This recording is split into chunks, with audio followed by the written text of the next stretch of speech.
चलिए अब अगले लेक्चर पे चलते हैं, जो है हमारा हिस्ट्री का। हिस्ट्री में हम जहाँ तक पढ़ चुके हैं उसके आगे आज हम लोग बात करेंगे। आज हम लोग बात करेंगे ऐसी शख्सियत की जिसके बारे में आप सब लोग बहुत अच्छे से जानते हैं, ठीक है। खोपड़ी भी कम बाल, दिमाग बहुत तेज, ठीक है। व्यक्तित्व ऐसा जिन्होंने पूरे देश को हिला डाला। अकेले ऐसे जिन्होंने भगत सिंह से लेकर चंद्रशेखर आज़ाद से लेकर सुभाष चंद्र बोस को, है ना, एकदम इग्नोर कर दिया। ऐसे व्यक्ति जिनके भ्रम में हम लोग जीते कि इन्होंने हमें अकेले आज़ादी दिला दी। तो हिटलर ने क्या किया, सुभाष चंद्र बोस ने क्या किया, वो अलग क्वेश्चन है। बट हाँ, गांधीयन एरा का एक युग स्टार्ट होता है और वो कभी खत्म नहीं होता, और इनका नाम है दी महात्मा गांधी। इनको गांधी बोलना अकेले बेवकूफ़ी होगी, ये महात्मा गांधी की जगह दी महात्मा गांधी लायक हैं, तो इनको दी महात्मा गांधी का टाइटल दिया जाए, ज़्यादा अच्छा रहेगा। तो ये दी महात्मा गांधी है। 5 मिनट दीजिएगा, इसको सीधा कर लेगा। महात्मा गांधी क्यों भाग रहे,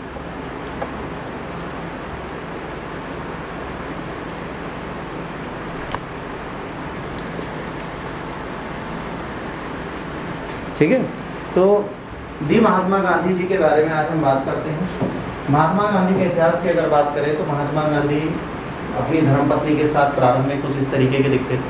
अत्यंत सुंदर व्यक्तित्व वाले व्यक्ति हैं, ठीक है। थोड़ा जूम करो। अत्यंत सुंदर व्यक्तित्व वाले व्यक्ति हैं। जूम करो, जूम जूम, हाँ, और बस छोड़ो, ठीक है। इनका व्यक्तित्व तो बहुत अच्छा है। यंग थे और यंग में ही इनको जाना पड़ा कहाँ, अफ्रीका। अफ्रीका में अटॉर्नी जनरल बने और वहीं पर महात्मा गांधी ने बहुत सारे आंदोलन किए। प्रारंभ में इनका पूरा इतिहास इसी जगह पर टिका रहा, इसके आगे वो कहीं नहीं पहुँचे। महात्मा गांधी जब यहाँ से वापस इंडिया आने के लिए निकले, तो जब ये साउथ अफ्रीका में, तो साउथ अफ्रीका में इन्होंने बहुत सारा काम किया। साउथ अफ्रीका में काम करते करते जब ये बोर हो गए तो उन्होंने अपने कदम भारत की तरफ बढ़ाने स्टार्ट किए, ठीक है। और भारत में ये पहुंच गए। भारत में ये पहुंचे बेटा 9 जनवरी 1915, 9 जनवरी 1915 को ये भारत की तरफ आ गए। और भारत पहुंचने के बाद इन्होंने नए आंदोलन स्टार्ट किए। प्रदीप क्लास के बाद बात करिएगा जो भी करें, ठीक है। 9 जनवरी 1915 को ये भारत में पहुंच गए और इसी दिन को हम क्या बताते हैं, प्रवासी दिवस के रूप में बनाते हैं। भारत में जो नहीं रहते और भारत के लोग हैं जो प्रवास करते हैं, उनको भारतीय प्रवासी दिवस के रूप में इसको सेलिब्रेट करना स्टार्ट करते हैं। जब ये भारत में आया, भारत में आने के बाद भाई जाहिर सी बात है, वहाँ पे थे तो बहुत बड़ा नाम था गांधी जी का, बहुत बड़ी हस्ती थी, बढ़िया से एकदम नाम कमाए थे। अब यहाँ आकर ये बड़ा कंफ्यूज हो गए, ठीक है। कह रहे मैं भारत तो आ गया, अब नेम फेम कैसे करूँ भाई, इंडिया में आने के बाद मेरे को लोग कैसे जानेंगे। इन्होंने कहा भाई मेरी पहचान अमेरिका, ऑस्ट्रेलिया, साउथ अफ्रीका जैसी कंट्रीज़ में इतनी बढ़िया थी, तो इंडिया में मुझे लोग क्यों नहीं पहचानते। मैं आया हूँ, कोई मेरी इज्जत ही नहीं करता, कोई मुझसे मिलता ही नहीं है, जितना गोखले साहब ने कर दिया उससे होता है। तो इन्होंने क्या सोचा, इन्होंने सोचा क्या मैं कांग्रेस को ज्वाइन करूँ। इन्होंने पहला प्लान बनाया, चल कांग्रेस में चलते हैं, बहुत बड़ी पार्टी है और गोखले साहब बैठे हैं, मेरी मदद कर देंगे, बढ़िया कांग्रेस ज्वाइन करता हूँ, फिर सबको बिल्कुल बनाते हैं। अब इन्होंने बोला तो अब देखो इनके साथ प्रॉब्लम क्या थी। तो महात्मा गांधी इंडिया में आए हैं, उस टाइम पे क्या इश्यूज़ थे। महात्मा गांधी के इंडिया में आने के टाइम पे 2 इश्यूज हमारे सामने पहले से क्रिएटेड थे। पहला इशू बच्चों हमारे सामने ये था कि जब महात्मा गांधी आएंगे उस समय पर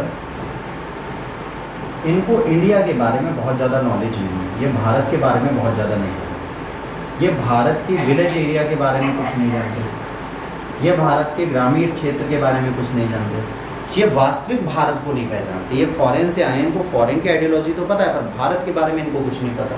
तो इन्होंने कहा कि चलो हम ग्राम को कैसे देखें, इसके बारे में इनको कुछ नहीं पता। अगर भारत में इन्होंने एक सशक्त नेता बन के दिखाया, तो ये सशक्त नेता कब बन पाए, ये तब बन पाए जब इन्होंने गाँव की तरफ रुख किया और वास्तविक भारत को पहचाना। अच्छा, इसका श्रेय इनको नहीं दिया जा सकता, इसका श्रेय एक बहुत महान व्यक्ति को दिया जा सकता है, ठीक है। वो थे इनके महान गुरुदेव, ठीक है, वो थे इनके एक महान गुरुदेव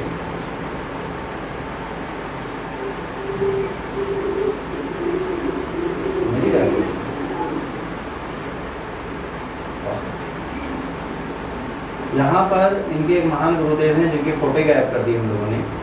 यहाँ पर क्या था ये भी आपको मैं अभी बता दे रहा हूँ। यहाँ पर एक बंदे हैं जिनका नाम है गोपाल कृष्ण गोखले साहब। तो गोपाल कृष्ण गोखले साहब के पास ही जाते हैं, ठीक है। अब गोपाल कृष्ण गोखले साहब इनसे क्या कहते हैं, इससे पहले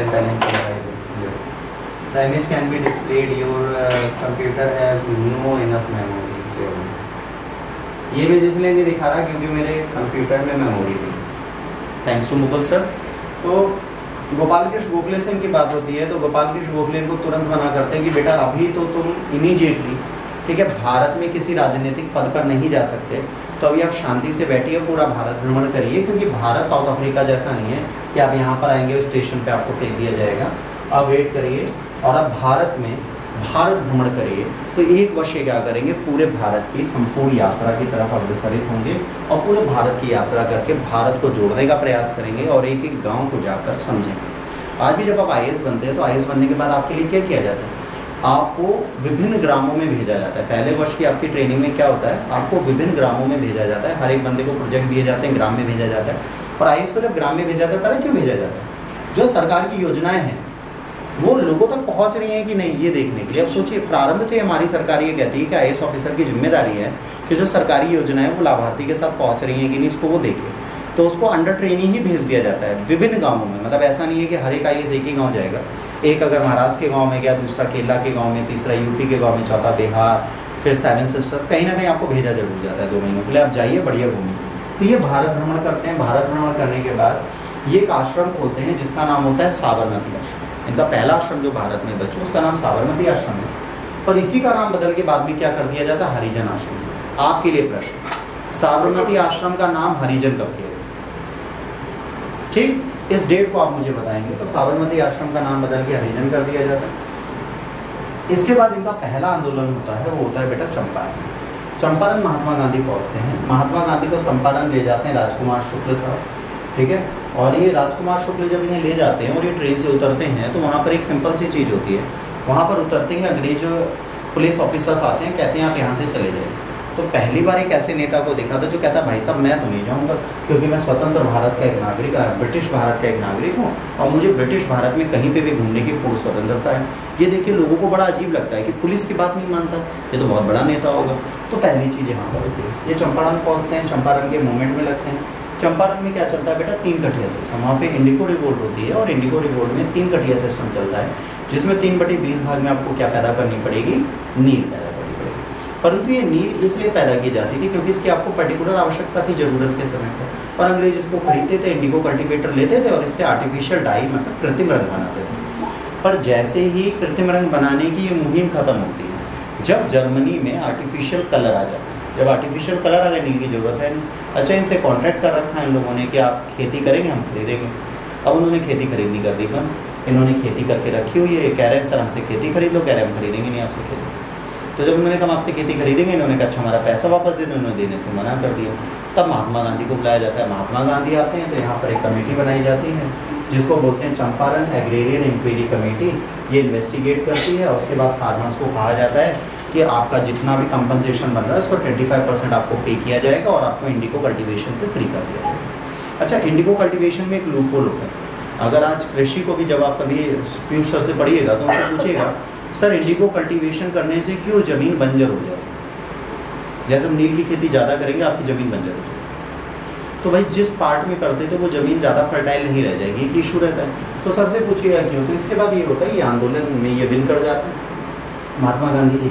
इसके बाद ये वापस चले जाते हैं। इसके बाद ये वापस जाते हैं तो इनको मिलता है अहमदाबाद मिल स्ट्राइक। अहमदाबाद में एक आंदोलन होता है, अहमदाबाद सत्याग्रह भी इसको बोला जाता है। और अहमदाबाद की मील की हड़ताल होती है। वहाँ पे जो श्रमिक बैठे होते हैं, जो मजदूर होते हैं, वो अपनी वेजेस बढ़ाने की मांग कर रहे थे। अच्छा, एक प्रॉब्लम है कि जो साबरमती आश्रम था उसमें अहमदाबाद मिल स्ट्राइक के जो मालिक थे उन्होंने भी बहुत ज़्यादा सपोर्ट किया, ठीक है, जिसका नाम था अंबालाल साराभाई। अंबालाल साराभाई ने महात्मा गांधी को बहुत ज़्यादा सपोर्ट दिया था और उनके सपोर्ट से ही ये लोग जुड़े हुए थे। और महात्मा गांधी अपने दोस्त के खिलाफ यहाँ पर बैठ जाते हैं, ठीक है। ये अंबालाल साराभाई होते हैं जिनके खिलाफ ही खड़े हो जाते हैं। और इसके बाद यहाँ पर जब ये भूख हड़ताल करने लग जाते हैं तो उसके बाद इस आंदोलन को पूरा कर दिया जाता है और वेजेस और बोनस दोनों दे दिया जाता है।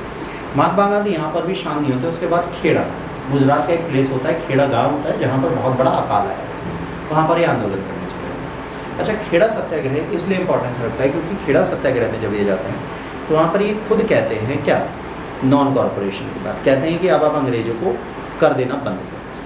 फिर उसके बाद जब इन्हें पता चलता है कि वहाँ की जो कमेटी है उसने पहले से क्लियर कर रखा है खेड़ा सत्याग्रह में कि भाई साहब अगर आप वहाँ पर काम करेंगे तो अगर खेड़ा सत्याग्रह की बात करें तो वहाँ पे एक आ गया था कि जो सामर्थ्य किसान है वो देंगे और जो सामर्थ्य किसान नहीं है वो कर नहीं देंगे। तो यहाँ पर कई लोगों को कर नहीं देना रहा। इस समय इनके साथ कौन थे? सरदार थे, श्री हरिप्रसाद देसाई थे, श्री जयवंतीलाल दीवान थे, इंदुलाल याग्निक थे, श्री गणेश मालवरकर, श्री मोहनलाल पांडे थे। ये सब खेड़ा सत्याग्रह में गांधी जी के साथ। तो ये सब खेड़ा सत्याग्रह में जुड़े महान हस्ती थे। तो कभी अगर एग्जाम में पूछा जाए खेड़ा सत्याग्रह में कितने नाम जुड़े थे तो आपके सारे नीचे लिखे हुए हैं। इन नामों को आपको यहाँ से याद रखना पड़ेगा। इसमें से कोई भी नाम एमसीक्यू में कभी भी पूछा जा सकता है। ठीक। इसके बाद महात्मा गांधी एक्टिव पॉलिटिक्स में कैसे आएंगे? एक्टिव पॉलिटिक्स में आने के लिए महात्मा गांधी को बहुत ज़्यादा प्रयास करना पड़ा। महात्मा गांधी को एक ऐसा एपिसोड चाहिए था, ऐसा रीज़न चाहिए था कि वो एक्टिव पॉलिटिक्स में आ पाए। तो एक्टिव पॉलिटिक्स में आने के लिए उनके लिए सबसे बड़ा इवेंट बना जलियांवाला मार्च। ये जो बुलेट के मार्क्स हैं ये सारे वहीं पे थे। तो ये जलियांवाला बाग हत्याकांड के चक्कर में इनको आना पड़ा। उसके सबसे बड़े जो विलेन थे वो आपके जनरल डायर साहब थे। जनरल डायर साहब ने गोलियां चलाई। अच्छा, इनके खिलाफ जो आदेश था वो था इन्होंने दिया। ये है Michel O Dyer. Michel O Dyer उस टाइम पे क्या थे? पंजाब के गवर्नर। इनके आदेश पर जनरल डायर भीड़ हटाने गए। इन्होंने कहा हटा दो, गोली मार। तो उसने मजाक में नहीं लिया, उसने सीरियसली लिया। उसने गोली मार दी है, बात गेम हो गया मेरे लिए। उन्होंने कहा आओ चलो आज बुलेट की प्रैक्टिस वहीं करेंगे। सैनिकों को ले गए, सारे अपने गोले बारूद देगा वहीं पे दागना चालू कर, और तब तक चलाया जब तक लोग नहीं मरे। तो ये जो जनरल डायर और मिशेल ओ डायर थे उन दोनों के लिए कमेटी बनाई गई, जिसने इनसे कहा कि भाई इन्होंने जस्टिफिकेशन किया है जनरल डायर ने। तो मिशेल ओ डायर को, उसके बाद श्री मिशेल ओ डायर को एक व्यक्ति हैं जिनका नाम है ऊधम सिंह। ठीक है, ऊधम सिंह ने इनको नाइट प्ले चल रहा था वहाँ पे इनको जाके मार दिया था। तो सर मिशेल ओ डायर को गोली मारने का काम ऊधम सिंह ने किया। तो दिमाग में पहले रखिएगा जनरल डायर को नहीं मारा, पंजाब के गवर्नर को मारा था। जैसे आपके दिमाग में जनरल डायर को मार दिया तो नहीं, इन्होंने पंजाब के गवर्नर को मारा था क्योंकि ये लगता था he was the main responsible person. भाई गवर्नर के आदेश के बिना कोई काम नहीं होगा, तो इनको इन्होंने गोली से निपटा दिया। ठीक, इनको यहाँ पर मारा गया था। और ये बहुत इंपॉर्टेंट एपिसोड था उस टाइम का, प्ले था, जिसके चक्कर में ये हुआ था। यहाँ से महात्मा गांधी के एक्टिव पॉलिटिक्स में एंट्री हो जाती है। इस एक्टिव पॉलिटिक्स की एंट्री के आगे हम लोग कल ही पढ़ेंगे, क्योंकि अभी आपका एक आधे घंटे 1 घंटे बाद सारा आ जाएंगे, तो इससे ज़्यादा भी हमें नहीं पढ़ना। महात्मा गांधी के एपिसोड को हम आगे जारी रखेंगे, क्योंकि अब इसके ऊपर जो है वो इंपॉर्टेंट फैक्ट्स हैं, उनके बारे में हम लोग बात करेंगे। अब आपका कोई डाउट है प्रदीप, पूछिए।